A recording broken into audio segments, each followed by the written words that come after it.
Hi, my name is Sean Taylor. That's my friend. Damn it, that's my friend Jesse Lobbs, aka Why? Why can't you Jester point Tyler. to the right direction? I'm Because it's the sorry. other way on the screen. And usually I point up and down, those never change. So when I talk on my other podcast, I point up and it's perfect. But when I point here, other way, and then I have to like elbow back. This guy over there, that's Jesse Lobbs. Or if I'm not supposed to share his full name, it's at Jester Tyler with 2 S's. Welcome to Pokemalarkey, episode 19 of Pokemon Indigo League, which is called Tentacool and Tentacruel. And we're going to talk about that and one other thing in just a few moments. But before we do that, Jesse, my friend, how are you? I'm well. I'm not as drunk as I would like to be on a Monday night before work, but I'm gonna get there. Slowly but surely. And you know what? Persistence is really going to pay off for you. This is a PG-13 rated podcast, everyone. There's That's there's mild nudity and That is not where I thought drinking. you were going to say. That's not where I thought you were going to take that. Jesse, what entertainment are you consuming? There's plenty of time left in the night, Sean. I'm fully clothed. I can only get less clothed as this thing goes on, Jesse. Be careful what you wish for. What's an entertainment you're consuming right now? What goodness? I am currently really obsessed with a show that I turned on Funimation on a whim. I did not expect it would be decent. It still makes no sense at all. It's an anime called Back Arrow. And, it's got things I love. There's fantasy, there's mecha, but mechas are powered by these armbands that also are powered by the strength of your conviction. I'm not kidding. That's really Green Lantern-esque, isn't it? It's all about this. Yes, it's all about the strength of your conviction. And whenever you put on one of these bands, a magical voice from somewhere goes, "Manifest armor," and they turn into one of these mecha things. And it's ridiculous. It's over the top. It's very silly. So of course I'm eating it up. I love it very much. It's very stupid, but I love it so much. Right now on Funimation, the English dub, of course, is just like a couple weeks behind the Japanese sub. So I started with the dub, so I'm slowly making my way through it. The voice acting is fabulous. I highly recommend. That is fantastic. And I'm glad you're here and doing well. And I combined two sentences. I was going to say, I'm glad you're here with me, and I'm glad you're doing well. And what are you enjoying right now, Sean? First of all, I'm doing well. Thanks for asking. Oh, I didn't. I'm sorry. I just don't care. I never know how to break that one in. It's like, is he going to ask me or do I just tell him? I don't know. But it doesn't matter because I'm doing well. Good. As is my lovely wife. We're summer people, so we're doing great. And recently I have been consuming lots of Ted Lasso, which I currently think is one of, don't misinterpret this as like best or greatest or anything like that, but it is one of the most endearing, and I'm choosing my words very carefully, it's one of the most endearing TV shows I have ever seen. And I'm not paying for another damn subscription, but I will continue to abuse my friend's Apple TV privileges for as long as that friend will let me, because seems like a very Sean show. It is endearing, about sports, mostly funny. Well, I don't care much about, so I'm apathetic towards soccer is the right term, and I hate emotions, and there's a lot of emotional kind of things in the show. Not heavy, but it's a comedy drama, I guess. It's HBO, or no, it's not. What is it? Apple TV. Well, I retract that. Doesn't matter. It's slightly dramatic, and I feel slightly more feels than I usually like to, but it's all worth it for the big picture story and all the good feels. And that's been my past week or so. Friends, our entire plan of having Sean do anything with storytelling is making him learn how to be a human. He's actually secretly an android.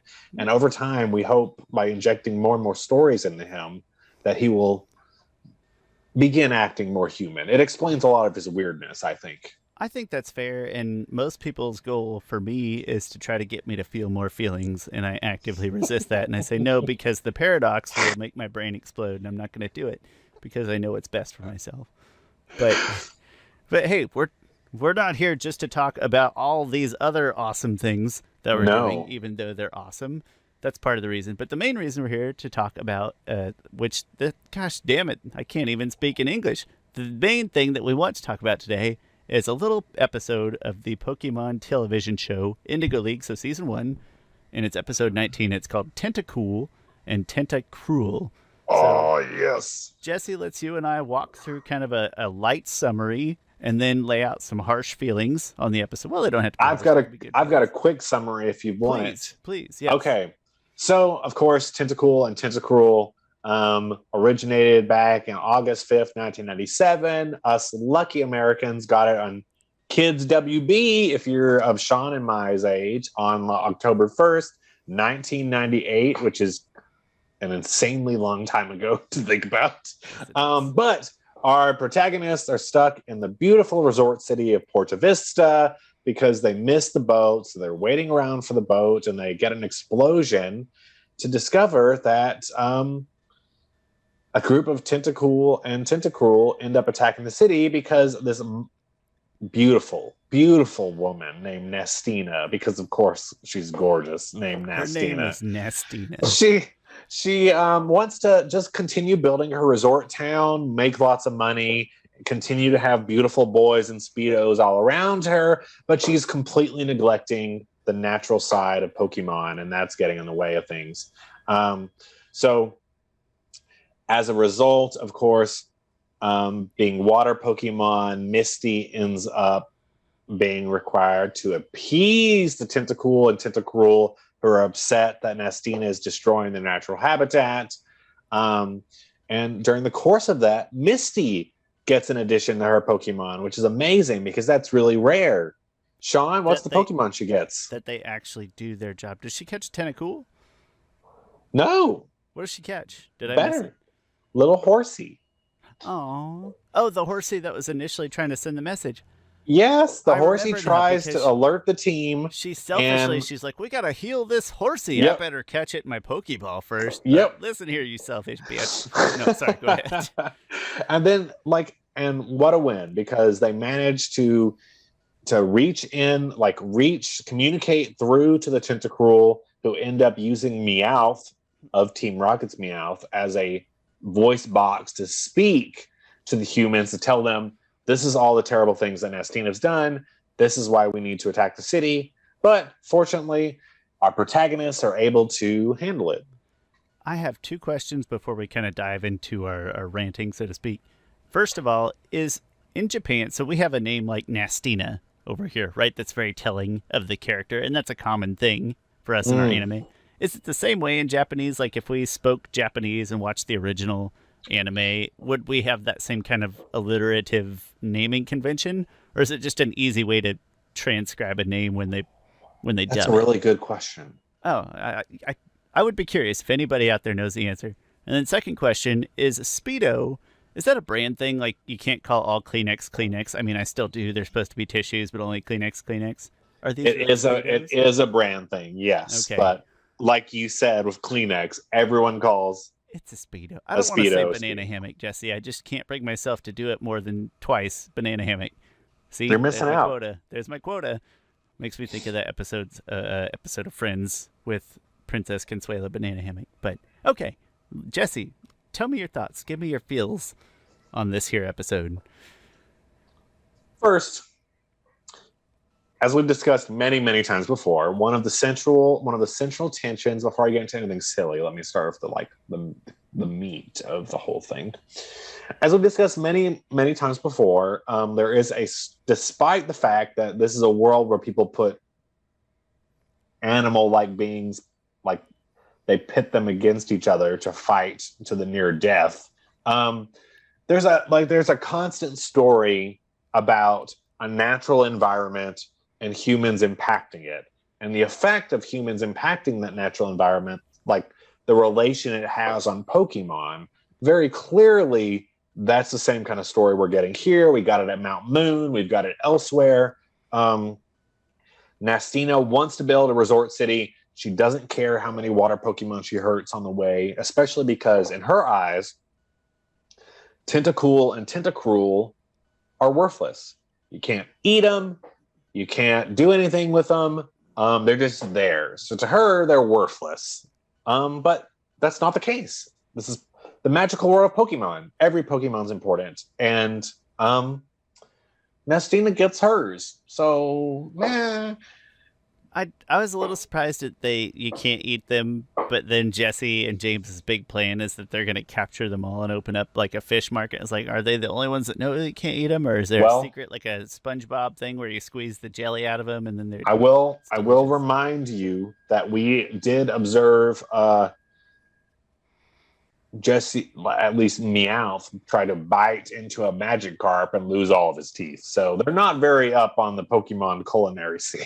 True, they themselves are very uneducated in Pokemon culinary. I bet they have not even tried to scramble a Togepi yet. They're No, missing. stop it, God! I hate when no, God, stop! I don't talk about eating Pokemon. It's distressing. Jesse, if I'm stranded on an isle of giant Pokemon, for example, and starving, I'm gonna eat my Pokemon. No, Okay, you're not and gonna eat then them. and then I'm gonna eat my friends when I run out of Pokemon. It's gonna happen. And so, I this episode, one thing that struck me, this is like a perfect little after school episode. Like it's self contained. There's a nice story, which, as you've mentioned, is pretty It's a archetypical and little is all it happens lunchbox on. episode. It's It is. beautiful. It's Yep. perfect. And even Ash is not worthless in this episode, and nor is Brock for that matter. He takes no advantage of, say, trying to catch a Tentacool, which there are, like, if you really wanted to catch them all, it's like, hey, maybe throw a Pokeball at one of those guys or something. Imagine. Yep. Imagine. And he doesn't do that, but he also is not worthless. He's not just pitching out stupid ideas like he does sometimes, or needless commentaries. Like, he's actually moderately observant and helpful. And so I had a little spot of pride for. I just came up with this last week when we were doing our repilot thing, and I'm going to run with it. If I had to grade Ash today, I'd give him like a C plus. You That's a didn't good take grade. advantage, but you didn't do anything too bad. You were kind of helpful. So C plus B minus territory for Ash. Good work, buddy. Yeah, that's very right. That's very accurate. He's not exactly contributing, but he's not making things worse. Which So oftentimes he does. So, good work, Ash. You didn't just throw a Pokeball at a Tentacool. Just make an effort next time. Can I just say, I would like to applaud Brock's steadfastness to be in a resort town with this many women in bikinis, and he does not fall apart. Because Not this episode. Brock is weak. He is so weak. You could easily, if you are a good-looking woman, you could very easily steal Brock's social security number, and he would give it to you. You could just ask him, and he would give it to you. Yeah, you don't have to trick him. You just be Yeah. like, hey, I need It would money. be- And he'd be like, That would be all it would take. and yet somebody thought he would be a better sidekick than Joey. That's very strange to me. You're right. You're right. Also, when I think about it, like, it is very clearly that, this is the thing about watching these shows when you're older, because you watch these shows now, and like, as a younger kid, you think to yourself, like, oh yeah, Brock's got serious crushes, et cetera, et cetera. I watch this show now, and I'm like, oh my God, Brock is such a desperate virgin, and this is all he wants. It is. And I'm like, I just want to like beg someone. I'm like, please, he's give very Brock- handsome. Please just give him something. and when you do, he'll be normal after, maybe, we think. We're not sure actually how he's going to react. He's on a bad road, Sean. I don't think he's coming back from this. And Jesse, I want to apologize for my snarky comment, because I think we know it would be almost as easy to trick Joey Wheeler as it would to just directly ask Brock. Brock could be manipulated by attractive women. Joey Wheeler could be tricked by your average monkey. I love you, Joey. Yep, that's fair. I love you, Joey, so much. You're my... Just got to throw a card on the ground and say, go fetch. And Joey's after it. And he's going to do it. The last comment that I really have on this episode is back to the male Speedo harem, is that I laughed so hard. Nastina pulls up in like a tank to attack the giant Tentacruel that Team Rocket causes by pissing off a Tentacool, and evolves, and it's, I don't know, it's like 20 stories tall or something. It's like a kaiju monster. It's really cool. But then she rolls out in a tank, and her Speedo-clad harem are now wielding like bazookas to shoot. Can we just take a second to appreciate girl boss Nastina? Tanks, men in Speedos, bazookas, business. She is living the dream. And I think she is just because her name is Nastina and she's a little ugly, she's judge her. victimized. But she is a girl boss, and she deserves all of our praise. We never get to see if she rehabilitates her problem too. You know, she could just have been misinformed or uneducated on the value of Pokemon lives, and maybe later on she reforms and she's still Nastina, but she's a better Nastina. You know, we don't get to know, and I think that's a missed character. It's a missed opportunity. Yeah, indeed. How dare you, Pokemon? Give us Nastina's redemption arc. Everyone else gets one. Where is Nastina's? We want closure, Pokemon. Her name is Nastina. Can she ever be good Stina? Pretty Stina?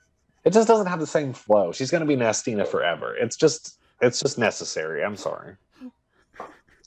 I will say, good Stina. I can appreciate a woman who is running her own business, surrounded by beautiful men in Speedos, who also know how to handle a bazooka. That's rare. That's a rare combo. You're right. I am pretty pleased with Nastina's character arc.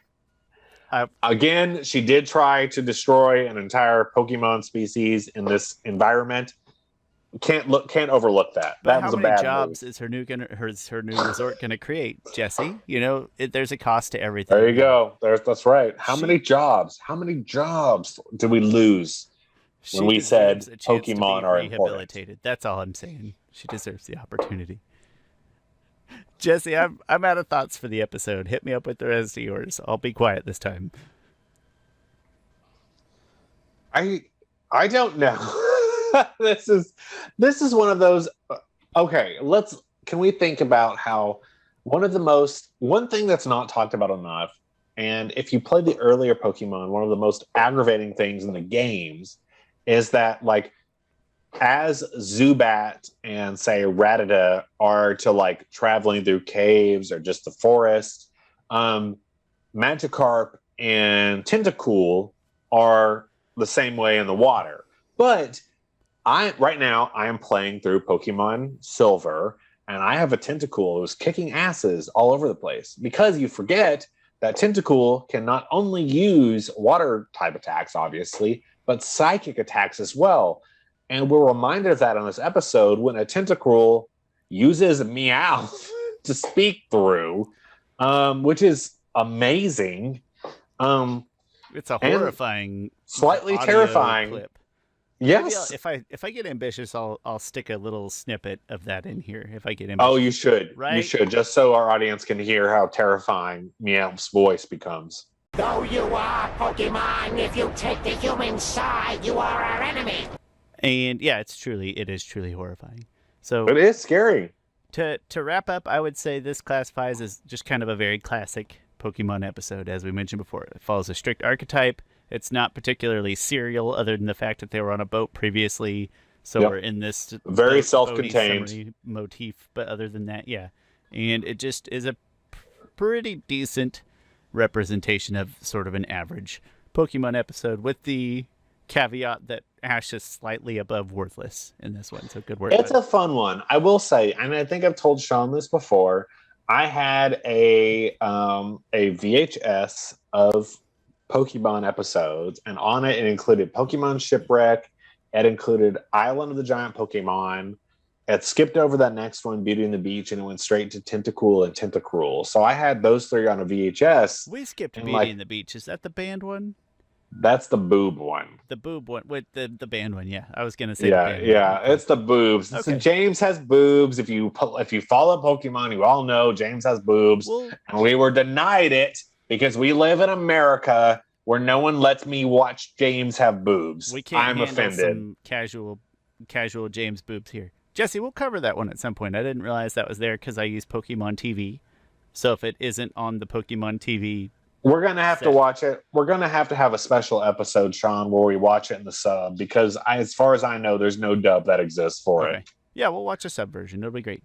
I want to see James motorboat someone. That's all I want to see. Someone motorboat. Is that so much to ask for? Maybe both. I don't know. I don't think so. I think it's a very reasonable American dream.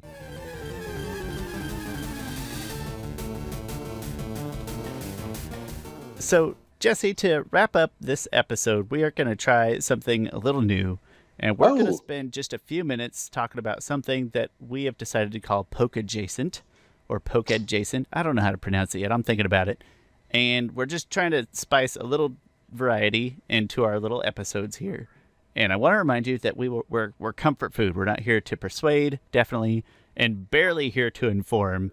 And in Pokédjacent's case, just let's call it like a light homage to something that one or the other of us just a little snack. A little snack. Like a little you had your main course, and before you get dessert, you get a little snack, just like a little breadstick. This is the breadstick. A very personalized salad, right? Of the hi, how are yous and stuff, and then we did the main course where you all get like one of two choices for a main course, and now we're on to the dessert.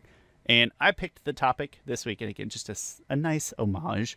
I picked it this week. It'll go next week, and this week I picked Aaron Ehasz, and I hope I'm pronouncing that name right. And again, nice homage to Aaron Ehasz because he was involved in that's my hope is he was involved in the creation of a few episodes of Futurama, which is a top 5 show. Top tier. Top 5 for me for sure. And Avatar: The Last Airbender, he played a serious role. He was a lead writer in numerous episodes, and that is my top favorite show of all time. Fun fact. Let me pause real quick to say plug for Sean, because Sean, in addition to Pokemalarkey, has run a very long-running and very good podcast about Avatar: The Last Airbender called Avatar: The Last Podcasters. Avatar: The Last Podcasters, and it is a really fabulous take on the arc. So if you like Pokemon, you probably like Avatar, and if you don't, what's wrong with you? But Sean, go ahead. No, thank you so much. And Jesse, what drives that show is that I don't do much. I'm just ignorant, Sean, like always. And that's fine. I've accepted that. I don't know if a person alive outside of the creators themselves knows more about Avatar: The Last Airbender than Chris Ford, who is my co-host. So Chris Ford, a.k.a. The Objective Geek. That's what drives that show. If you're interested, please go watch it. Thanks, Jesse. Sean brings, as usual, lots of incredible unbridled enthusiasm, which is the most endearing thing about Sean, because few people get as excited about things as Sean does, which I love. It's my favorite thing about Sean. Blind, ignorant enthusiasm. That's what I always contribute.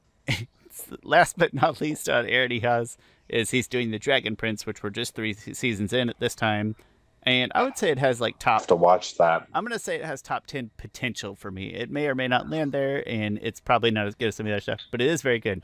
I also want to note that as I was doing, I'm going to call it research, but it's not research because I was reading Wikipedia. I saw something I didn't realize, which was some light allegations that maybe he's not the best person to work for or next to if you're a woman. Oh, no. I know. And so, Jesse, I can't say that anything ever came of it, and I didn't look much farther.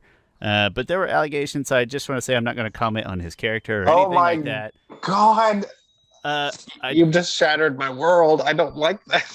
It was something like that he was potentially demeaning to women and or didn't take their ideas seriously or something like that. I only saw allegations.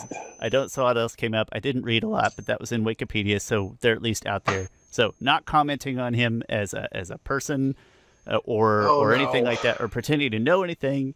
I just happened to pick him before reading that, and still, of course, acknowledging that those shows where his name is the common denominator happen to be among my favorite television shows. And obviously, I either A, hope they're false, or B, if they are true, hope he gets the appropriate comeuppance.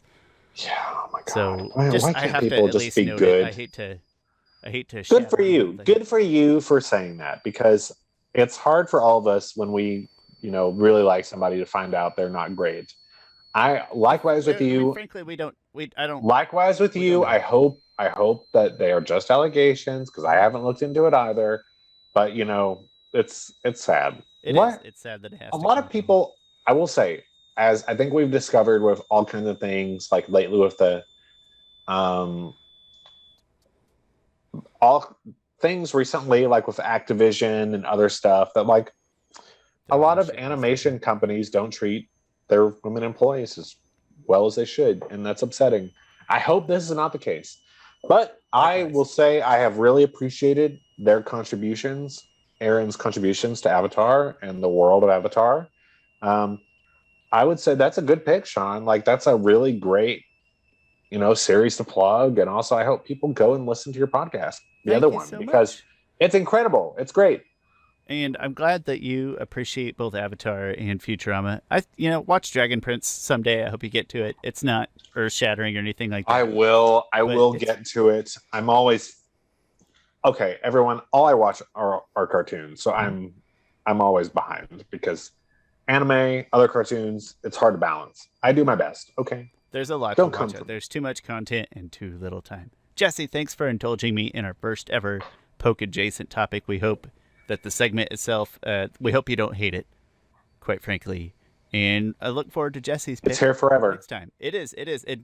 Just anything to, again, we're not trying to detract from the main course as much as just we like so many things that aren't Pokemon, and we think other people like those things too. So let's talk about some of them. I just think it's important to note that Pokemon was so formative to so many of us who are interested in quote-unquote nerdy things now, that it's normal for us to we spent so much time in the early renditions of Pokemalarkey talking about all kinds of other stuff, and we just want to give a little slice, structure, just a little slice to be able to say, hey, I also love this. And Pokemon's a big reason why, because that's so formative to us. And if we didn't acknowledge that, we wouldn't be being honest. Absolutely. And above all things, I am nothing if not honest. I'm nothing if not transparent, hence my comments about not doing any research earlier. And thank you so much for indulging us. We hope you like that addition or that addendum. Maybe we'll remove some of the tangents from the rest of the show and get them out of our system in a defined little chunk. And if you hate it, for heaven's sake, just tell us, and we'll figure things out. Don't tell me. I'll come for you. You can tell me if you don't want to tell Jesse.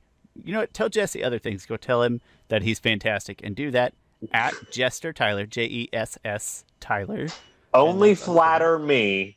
Bring all of your complaints to.